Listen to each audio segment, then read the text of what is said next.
ప్రచారం జరుగుతుంది. ఎందుకంటే వంశీ గారు ఇదిగో అరెస్టు అదిగో అరెస్టు అని చెప్పి 3-4 రోజులు పెట్టి పెద్ద ఎత్తున ప్రచారం జరుగుతుంది. కానీ నేను అరెస్ట్ అవ్వలేదు, నేను సేఫ్గా ఉన్నానని ఆయన చెప్పట్లేదు, వాళ్ళ కుటుంబ సభ్యులు చెప్పట్లేదు.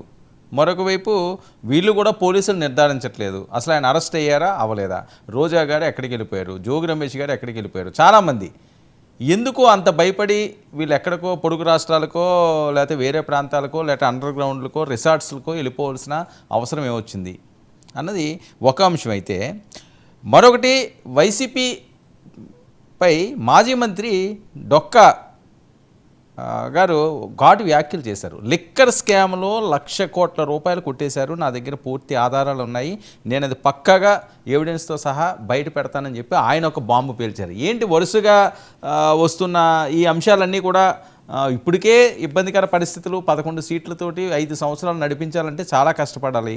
దానికి తోడు ఈ కేసులు, జగన్మోహన్ రెడ్డి గారిని బాగా దగ్గరగా ఉన్న వాళ్ళందరూ కూడా, మంత్రులందరూ కూడా ఎక్కడికక్కడ చెల్లాచెదరు అయిపోతే ఏ రకంగా ముందుకు సాగుతారు అన్నది చాలామంది ప్రశ్న.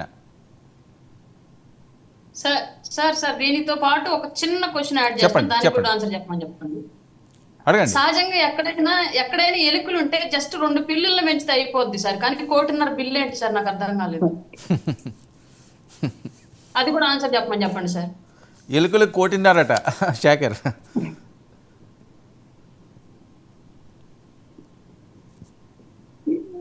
Is not audible Varma garu, mute లో ఉంది శేఖర్. ఎక్కడమ్మా జీవో, ఎక్కడ సార్ నీ చూపించు, జీవో ఎక్కడమ్మా? ఎవరో సోషల్ మీడియాలో ఒక ఫేక్ వెద వచ్చి దాన్ని రాసేస్తే అది నిజమని చెప్పి కూర్చొని మాట్లాడే అధికార ప్రతినిధులు అటు సైడ్ ఉన్న మా దౌర్భాగ్యం. ఏదన్నా ఒక ఆరోపణ చేసేటప్పుడు ప్రభుత్వం నుంచి వీళ్ళు చెప్పినట్టు 1.5 కోట్లు ఖర్చు పెట్టుంటే ఎక్కడా? దానికి ఒక ఆర్డర్ ఇచ్చి ఉంటారు కదా గవర్నమెంట్ నుంచి.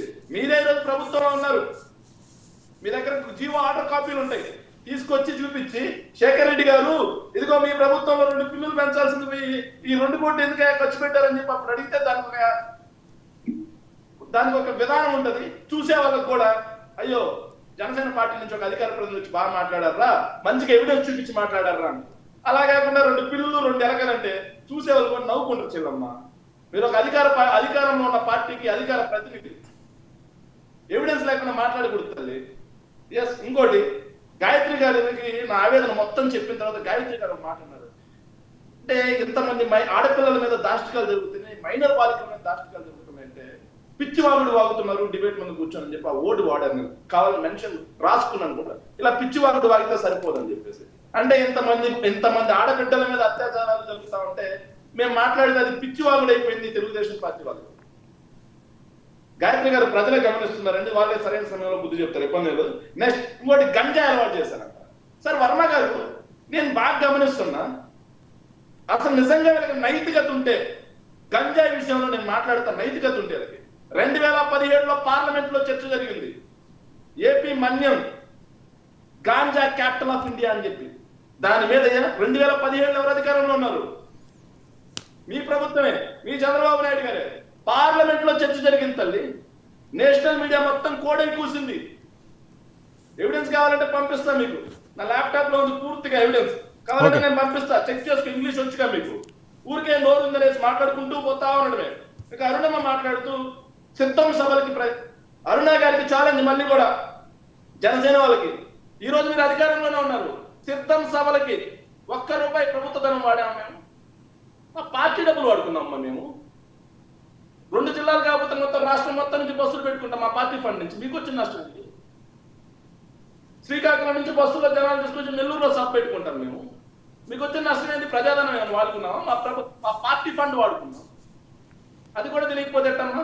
సిద్ధం సభలు అంటారు. సిద్ధం సభలకు పెట్టినటువంటి నేను 2 చెప్పానండి, మీరు ఒకటే పట్టుకుని మాట్లాడుతున్నారు. నేను 2 చెప్పాను శేఖర్ రెడ్డి అన్న గారు, చెప్పాను. ఆసరా డబ్బులు వేస్ట్ చెప్పి పెట్టిన డబ్బులు వచ్చి ప్రజలకు సంబంధించి అన్నిటికీ సమాధానం చెబుతా. సిద్ధం సభలకి ఎవరి అమ్మ డబ్బులు? మా ప్రభుత్వ ధనం కాదమ్మా, మా పార్టీ ధనం అది. దాని మీద క్వశ్చన్ చేయడానికి ఇక ముఖ్యమంత్రి హోదాలో ఎక్కడ సభలు పెట్టకూడదంట.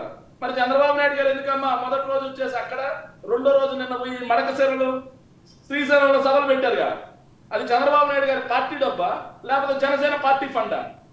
ప్రజాధనమే. ఆయన కూడా స్కీములు ఓపెన్ చేయడానికే పోయింది. ప్రభుత్వ పథకాలు, ఓపెనింగ్స్ వీటన్నిటికీ కూడా ప్రభుత్వం ప్రమోషన్ చేసుకోవడం అనేది ప్రభుత్వం బాధ్యత. ప్రభుత్వానికి ఐఎండ్పిఆర్, ఇన్ఫర్మేషన్ పబ్లిక్ రిలేషన్ అని చెప్పేసి ఒక డిపార్ట్మెంటే ఉంటుంది ప్రచారానికి. దానికి మినిస్టర్ గా, ఐఎన్పిఆర్ కి మినిస్టర్ గా, నాకు తెలుసు ఇప్పుడు ఐఎన్పిఆర్ మినిస్టర్ హోప్స్ గుర్తులేదు నాకు, ఐఎన్పిఆర్ మినిస్టర్ ఎవరు. ఐఎన్పిఆర్ ఒక మినిస్ట్రీ కూడా ఉంటుంది. ఎస్, మా పార్టీ నుంచి వచ్చినటువంటి పార్థసారథి గారికి ఐఎన్పిఆర్ మినిస్ట్రీ ఇచ్చినారు మీరు.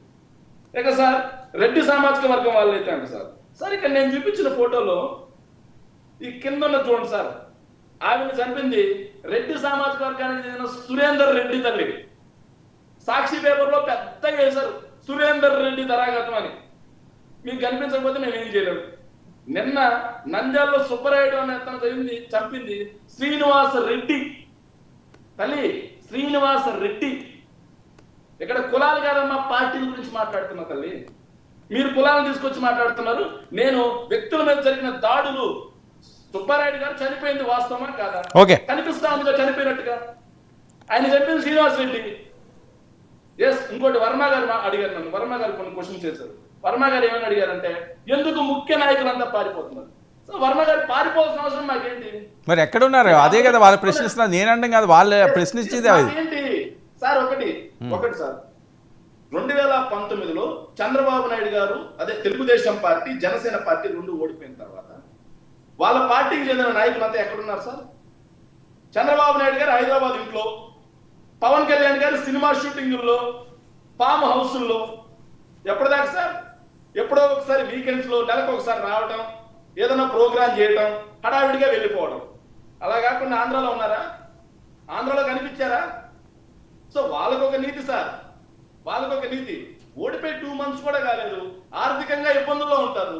వాళ్ళ వ్యాపార పనులు అన్ని సెట్ చేసుకోవాల్సిన అవసరం ఉంటుంది. 2 నెలల్లో వచ్చి ఏం పోరాటం చేయాలండి? 5 సంవత్సరాలు ఉంది మేము పోరాటం చేయాల్సింది. వీళ్ళకి సమయం ఇవ్వాల్సిన టైం కూడా ఉంది. ఈ రోజు కూడా మేము పథకాల గురించి మాట్లాడడానికి రాలేదు, రాష్ట్రంలో మా కార్యకర్తలు జరుగుతున్న దాడుల గురించి మాట్లాడడానికి వచ్చాం. ఓకే, ఏంటి లిక్కర్లో 1,00,000 కోట్ల అవినీతి ఏంటి? డొక్కా మాణిక్యరావు గారు మాట్లాడారు సార్. డొక్కా మాణిక్య వరప్రసాద్ గారిని దయచేసి నేను మీ ద్వారా రిక్వెస్ట్ చేస్తున్నానండి, దయచేసి ఆయన్ని సిబిఐ ఎంక్వైరీకి ఇచ్చుకోమని చెప్పండి. 1,00,000 కోట్లు కాదు, 2,00,000 కోట్లు అని చెప్పనండి.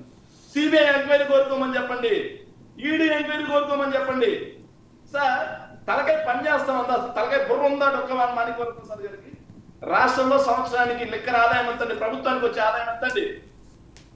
15 నుంచి 18,000 కోట్లు. 5 ఏళ్ళకి కలిపి ఎంత అవుతుంది సార్? మొత్తంగా 75,000 కోట్లు, 80,000 కోట్లు. దాంట్లో 1,00,000 కోట్లు అవినీతి అండి సార్. అంటే రేట్లు పెంచారు కదా, అది 1,00,000 కోట్లు అయిందేమో. 80 మీరే చెప్పారు కదా. ప్రభుత్వానికి వచ్చే ఆదాయమే సార్, ప్రభుత్వానికి వచ్చే ఆదాయమే 70,000 కోట్లు సార్. మరి దాంట్లో 1,00,000 కోట్ల అవినీతి ఏంది? సరే పోనీ 70 కోట్లన్నా అవినీతి అంటారా ఏంటి? కాదండి, ఇప్పుడు ఆయన ఓకే 1,00,000 అన్నారు అంటే 70-80 కోట్ల అవినీతేనా సార్? నేను చెప్పేది ప్రభుత్వానికి వచ్చే ఆదాయమే 70,000-80,000 కోట్లు 5 ఏళ్ళకి కలిపి. ఓకే, 5 ఏళ్ళకి కలిపి ప్రభుత్వానికి వచ్చిన ఆదాయం అంటే ప్రభుత్వానికి వచ్చిన ఆదాయం కోసం ఆయన మాట్లాడలేదు. అందులో చాలా అక్రమాలు జరిగినాయి, 1,00,000 కోట్ల వరకు పక్కకి వెళ్ళిపోయినాయి అని.